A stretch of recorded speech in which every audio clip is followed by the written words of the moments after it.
Greetings, everyone, and welcome to another episode of Deciding to Soar, Living Life Your Own Way. My name is Sharon Jameson, and I am so grateful that you are here. And if this is your first time listening to the podcast, welcome.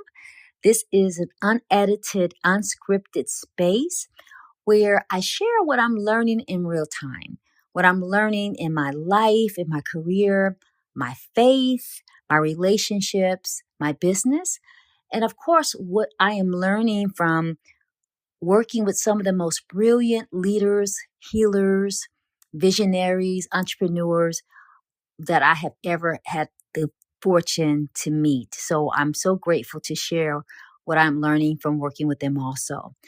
And today, I'm really excited to share a piece of wisdom that has been really resonating with me in a deeper way. And it's a saying that I heard growing up from my elders. They used to say, "Don't fall so much in love with the water that you forget to care for the well." Again, don't fall so much in love with the water that you forget to care for the well. And let me say this clearly. This is a very powerful metaphor. And so I want to walk through it with you today, slowly, intentionally, because I don't want you just to hear the wisdom. I want to give you an opportunity to feel it and to understand it and to apply it in your life. Because right now I feel that we're in a very complex, emotionally heavy, chaotic time in our history. And more than ever, we need each other. And when we understand how to care for the water and the well, we strengthen our relationships and provide the support that we need individually and collectively to survive. So let's start with the water. The water symbolizes what you get from people. It's what you benefit from. It's what meets you in the moment. And water, quote unquote, looks like support. It looks like advice, encouragement, time. Sometimes it could look like listening, giving you opportunities and access to people that can help you along the way. It can also look like resources, gifts, money, making an introduction for you to a person who can fund your business. It might look like information. It can look like being present. It's anything that allows you to know that you're not alone, especially when you are feeling overwhelmed. And it can also show up as the friend who answers your call late at night. It's the person who sends you something that you didn't even have to ask for. They just felt you had a need and they share it with you. It can also be the person who gives you insight that helps you move forward in your business, at your job, as a parent, as a partner. Those are examples of the quote unquote water in your life. And all of those forms of water, all of those are necessary. We all need them. We all are nourished by them.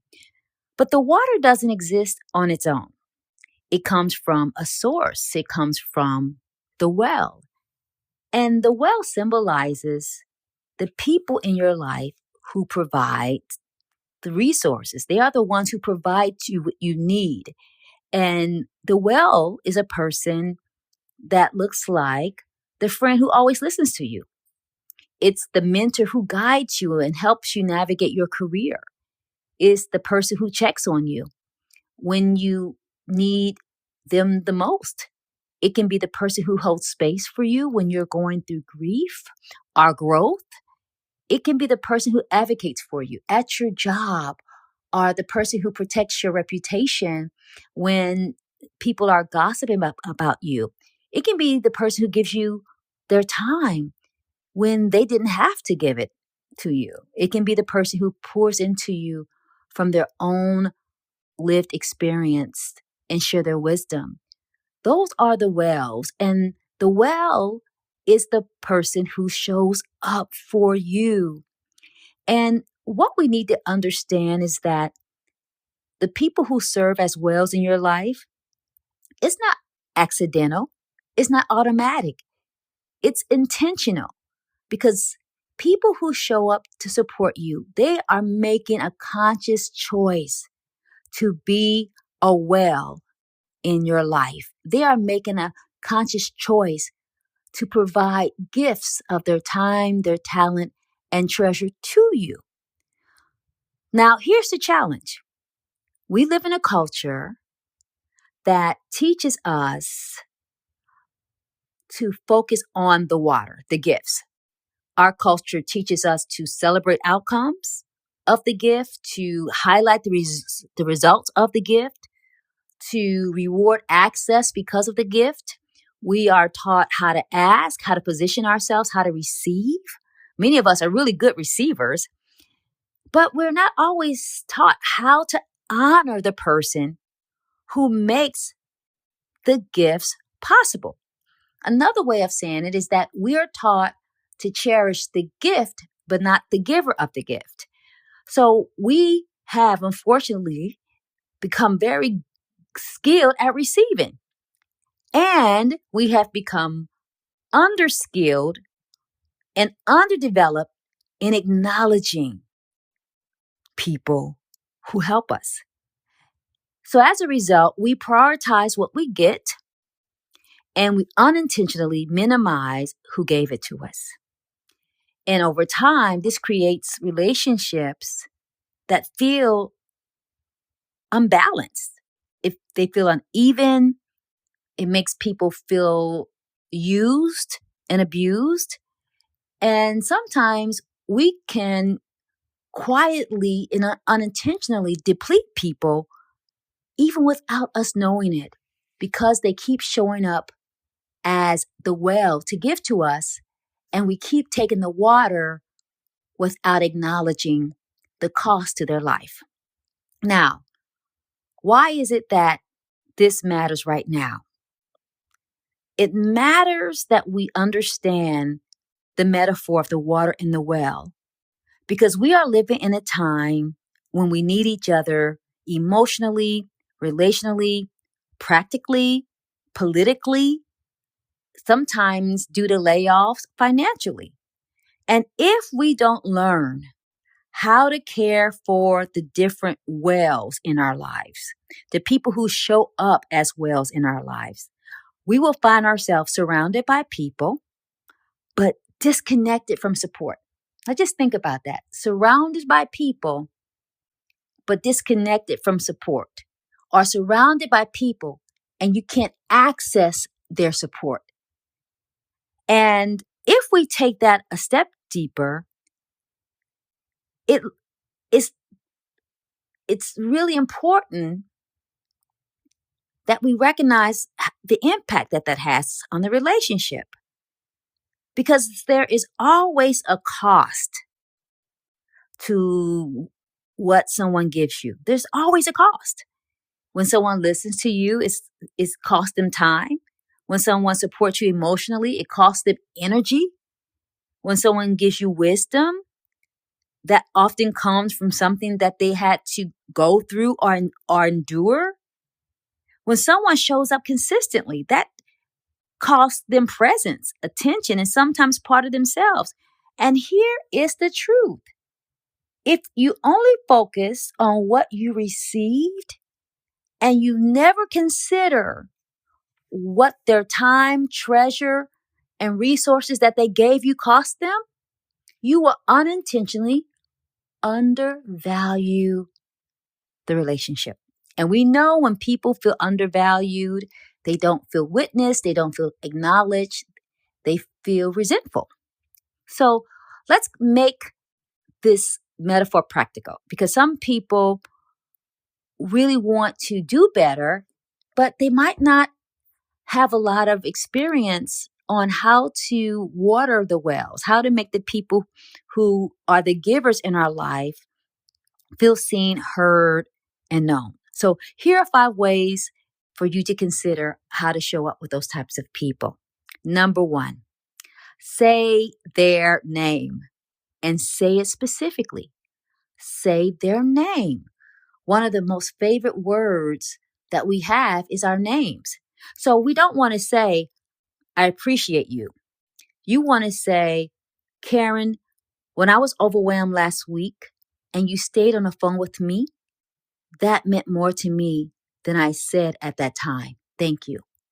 Or we can say, Paula, you didn't just give me advice, you gave me clarity when I was really confused.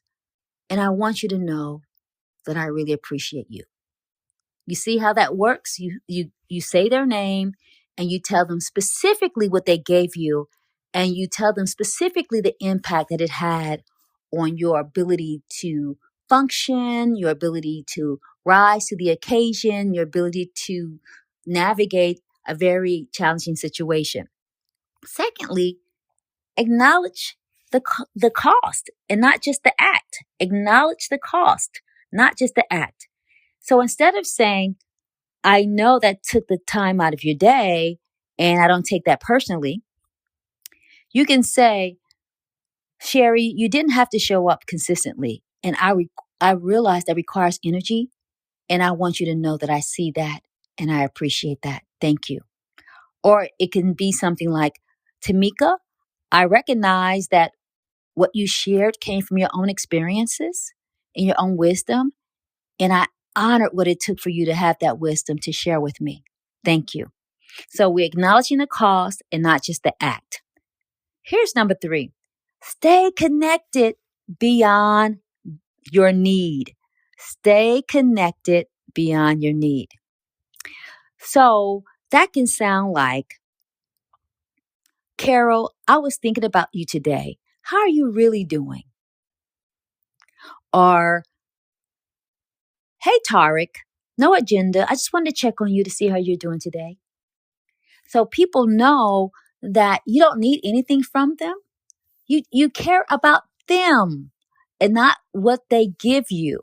Because I think we forget sometimes where people who give the most usually are the ones who are supported the least. I'm going to say that again. Usually the people who give the most are sometimes the people who are supported the least.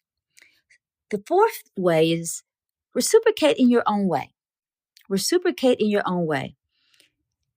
And I think we have to be really open for that, because we get into this tit for tat type of mentality and we think that the way people share with us, we have to share with them. But we all are different and we have to have enough flexibility to share with our givers in ways that feels like support based on how they are wired. And you can say something like, Carol, you've been there for me and I want to be there for you too. Tell me what that looks like for you so I can show up in a way that really supports you. So that's an opportunity for someone to tell you how they experience support, because we all experience support differently.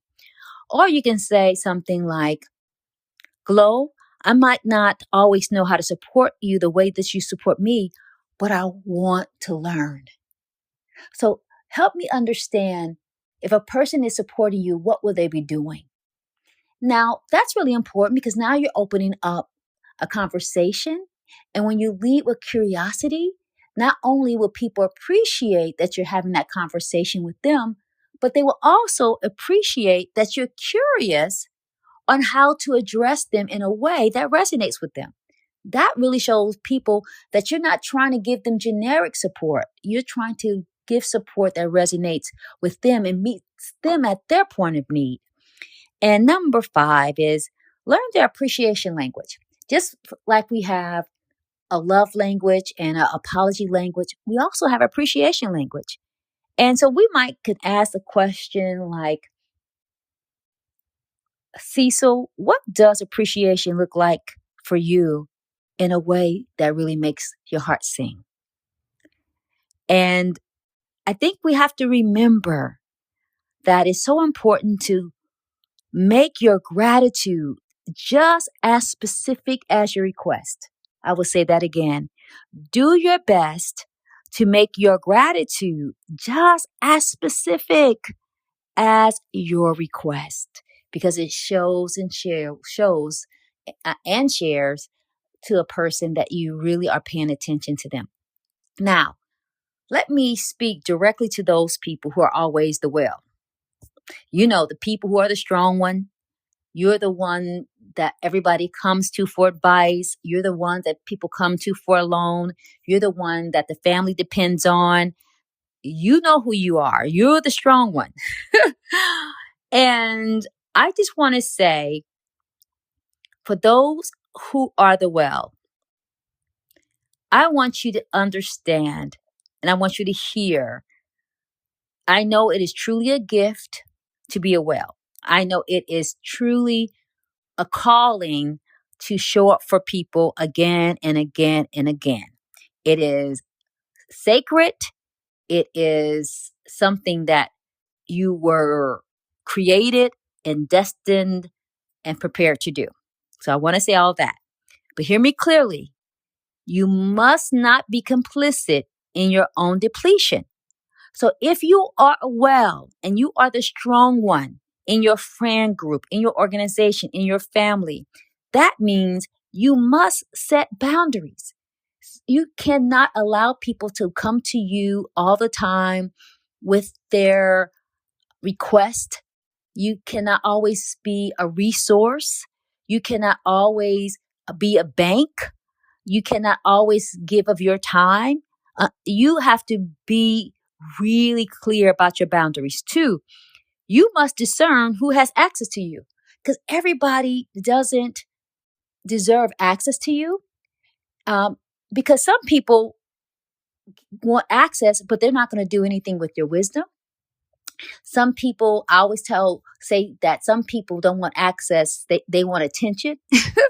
And if they're not going to do anything with the wisdom, or they're going to spoil the resources or disrespect the resources of your time, talent, and treasure, those are not the ones who deserve access to you.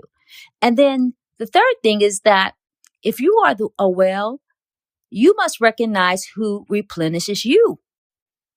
And you must recognize who only draws from you. So there's two groups of people: who replenishes you and who draws from you. And you have to discern what group to put that person in so that you understand how to manage your energy. And the fourth thing I want to say for wells, you must have your own wells. Don't go dry without finding people who have the internal infrastructure and the space to pour back into you. You don't owe anyone that. It is not holy or godly to walk around drained. So I want you to really think about, how do you navigate when you know that you don't have anything left? Because walking around depleted, drained, exhausted, that doesn't serve you, but it doesn't serve anyone else. But mostly it does not serve you, but it also doesn't honor you, because you might be a well, but you're also a temple. You're also worthy of support. So I want to say this. Always remember that saying, because I think that saying resonates. It applies to every part of our lives, professionally, personally, because you want to make sure, again, that you don't fall so much in love with the water, which is the gift, that you forget to take care of the well, the giver. So, and if this message resonates with you, please share it, because I know there are a lot of people out there who are wells and they need to hear some guidelines to govern their life so they can stay well and whole. And also send it to someone who's been a well in your life, or someone who may need to hear that they are appreciated, and maybe they need to hear it in a different way so that they realize that what they provide is valuable, invisible to you. And if you haven't already, please subscribe to the YouTube channel, subscribe to wherever this podcast, you get your podcast from, and continue to come on this journey with me. Would love to have you. And also make sure you're getting the newsletter. I send out a newsletter maybe 2 or 3 times a month where I go more deeply and intimately in some of the topics that I share with you during the podcast. And so I want to leave you with this. It's a benediction or a blessing. And if you will close your eyes and just listen to it and see how you can apply it to your life. And so it says this: remember, the water is what you receive. The well is who made it possible. So may you recognize the wells in your life and honor them with care, intention, and truth. And may your gratitude be felt, not just spoken. And may you never walk so far into your success that you forget the people who helped you find your way. And may every well in your life feel sustained, strengthened, and seen by you. So again, thanks so much for listening. Until next time, let's keep daring to soar higher, because I always know in my heart that the best is still yet to come. Thanks so much for joining me, and blessings to you.